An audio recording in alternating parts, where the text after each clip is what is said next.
Time to take a look at some Japanese field fortification and defense measures. Note that in this case I used mostly sources from the US military intelligence in World War II. Unlike the Atlantic Wall video, this video is about small scale units. Hence you will see an individual bunker and also layouts for company and platoon defenses. Note that every country had some distinctive features, but the general layout were to a certain degree quite similar. If we consider this statement from the publication Japanese in Battle from August 1944. Examples of typical defense layouts from platoon to battalion positions are shown in Appendix A. They show no remarkable difference in principle from our own layouts. Now, the Japanese had quite a negative attitude towards defensive combat, similar to the German army. Thus, both addressed defense initially only to a limited amount, but nevertheless both proved quite capable and dangerous in defensive operations and improved the training and manuals throughout the war. In general, besides their attitude toward defensive combat, the Japanese were renowned for both the elaborate defensive fortifications and the tenacity in defense.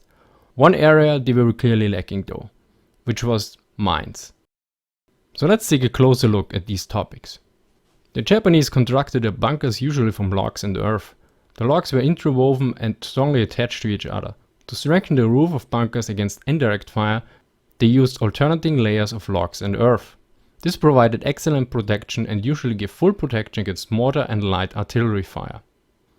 Furthermore, for the Buna area, it was stated that, in addition, the bunkers had been planned and built for just this purpose long before the campaign actually started, and the quick jungle growth sprouting over the earthworks gave first-class natural camouflage.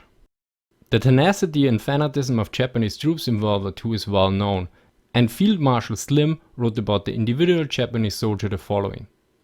He fought and marched till he died. If 500 Japanese were ordered to hold a position, we had to kill 495 before it was ours. And then the last 5 killed themselves. After all, the Japanese doctrine and training put a strong emphasis on moral factors and tenacity. An US Army engineer remarked about the campaign in Buna the following. It would be impossible to overstress the tenacity with which the Japanese clung to their prepared positions. Grenades and ordinary gun and mortar fire were completely ineffective. There were many instances, not isolated ones, where dugouts were grenaded inside, covered with gasoline and burned, and then sealed with dirt and sand, only to yield 2 or 3 days later Japanese who came out fighting. Although the Japanese employed various ruses like dummy snipers and simulating friendly fire by synchronizing their own artillery with the artillery of the attackers, their capabilities in mine warfare was quite limited. In 1944, according to the military intelligence, this changed. Instructions recently issued to some Japanese troops in the far southwest Pacific areas attempt to establish definitive uniformity and improvement in the employment of landmines. Yet it was also noted that, in this respect, the instructions as a whole are very general. They tell what should be done, but neglect to tell how the mine laying should be carried out. It is possible that, like many such Japanese orders, the details and the operational technique are left to the discretion of the subordinate commander. Now the problem is, general instructions usually require a highly trained force, yet in 1944 all the Axis members had lost most of their best trained units. Now let's see what the US engineers noted about a late war Japanese beach defense. In March 1945, US troops landed on the Talisay beach, where the Japanese had established a sophisticated defense system, but since the beach was undefended, the site was mostly intact and could be examined by US troops. Since the conclusions of the report are rather short and cover mines, fortifications and ditches of late war Japanese beach defenses, I will quote directly from the report. First, Japanese employment of bombs and shells as improvised anti-tank and anti-personnel mines was excellent.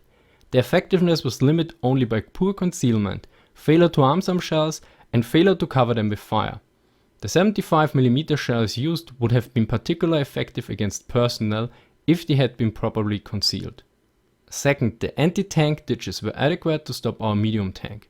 The log and rail barriers probably would not have stopped medium tanks or bulldozers completely, but would have provided sufficient delay to prevent armor overrunning a position covered by adequate anti-tank and small arms fire, and made the tanks good targets for anti-tank weapons. Third, most of the firing positions and shelters afforded protection only against small arms fire, blast, shell and bomb fragments, and light mortar fire. None of the emplacements furnish protection from direct hits of 100-pound bombs or naval shell fire. Considered as light emplacements, the work demonstrated excellent improvisation and effective utilization of locally available materials by the Japanese. Now in the next part I will take a closer look at defensive positions. Once the command was given to occupy a position and set up defensive preparations, the development was usually prioritized the following way. First, establishing the important points in the main line of resistance. Second, determining and development of the field of fire and observation post. Third, setting up obstacles for the main line of resistance. And fourth, the development of communication trenches and personnel shelters. Let's take a closer look at the development of a company position. Now here you can see a company position after about 2 hours of work. Each of the areas is for one platoon. The firing trenches are for individual squads. The heavy machine gun is deployed along the support position. It is directed in a diagonal line, the same way as neighboring units, thus the cover is interlocked. After another 4 hours of work, the firing trenches of the squads should be connected, forming a single line. For a position after 56 hours of work, the caption reads as follows. Squad positions will be enlarged to standing trenches. The communication trenches will be deep enough for crawling, and the shelters will be of light construction, accommodating 6 men. Only the machine gun shelters will be built to resist 150mm howitzer fire. The wire entanglements beyond the front lines will be 8 meters in depth. Now the same position after 4 weeks of construction time would be improved considerably. There would be another layer of wire in the front and also some basic wiring on the flanks. Additionally, the trenches would be connected in a sophisticated system with the adjacent units too. The individual shelters would be covered with roofs. Furthermore, although I'm not completely certain, since there's no legend on the original figure, there would be tunnels or covered trenches connecting to the rear areas. Now this looks a bit different from the position we had about 4 weeks ago. Now let's take a closer look at the platoon position from Burma, which is a different design than we just saw. As you can see, it has a circular pattern. In the rear area there's a larger shelter with sleeping accommodation. The circular endings of the trenches are foxholes, whereas each has one man dugout nearby, which had an earth and timber cover. Furthermore, there was an MG position that was well covered too. The report notes that the dugouts near each foxhole and the 3-bay machine gun position were the 2 interesting features. So let's take a closer look at the MG position. So this is the Japanese 3-bay light machine gun position in the Burma area from the side. As you can see, the roof is constructed with several logs and reinforced with earth. The machine gun would be placed here. Now why is this called 3-bay? Well, let's take a look at it from the front. As you can clearly see, the supporting logs divided the firing slit into 3 areas. And by the way, this is a Type 96 light machine gun, not a British brand. They look similar, but there's a clear difference between those two, which might not be so obvious. Now let's go back to the platoon position, because there's one problem I've encountered which I couldn't find a proper answer to. Basically, the numbers don't add up. The shown position is according to the description for a platoon, but the problem is that the rifle platoon of an infantry company of an A or B type division had 3 LMGs, and furthermore 62 or 54 men. Now there's only one position for an LMG, but also the area is quite small for 54 let alone 62 men, although the number of the foxhole and LMGs would match exactly the layout of a rifle section.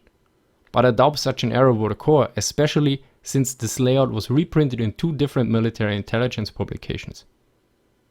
Hence I must assume that the platoon was far below full strength, but I'm still confused that this isn't noted in the report. But of course, there's always a chance that I missed something or made an error. If anyone knows more, please let me know in the comments. To summarize, although the Japanese had a serious distaste for defensive combat, their ingenuity and improvisation skills allowed them to construct various kinds of excellent field fortifications and defensive systems.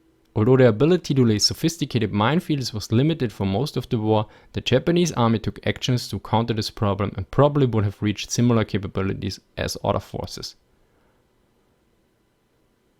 Now a little public service announcement. I originally wanted to do something about naval tactics in the non-World War area. But since I got a bit sick and thus my mind could only operate at a limited capacity, I switched to this easier topic. After all, I'm mostly a land rat from the modern era. So stay tuned, I plan to cover nearly every era of military history, major battles, and much more. Since I get quite a lot of repeating questions about what topics I will cover, you might want to check out the frequently asked questions on my homepage. Thank you for watching. Please like, comment, share, and subscribe. And see you next time.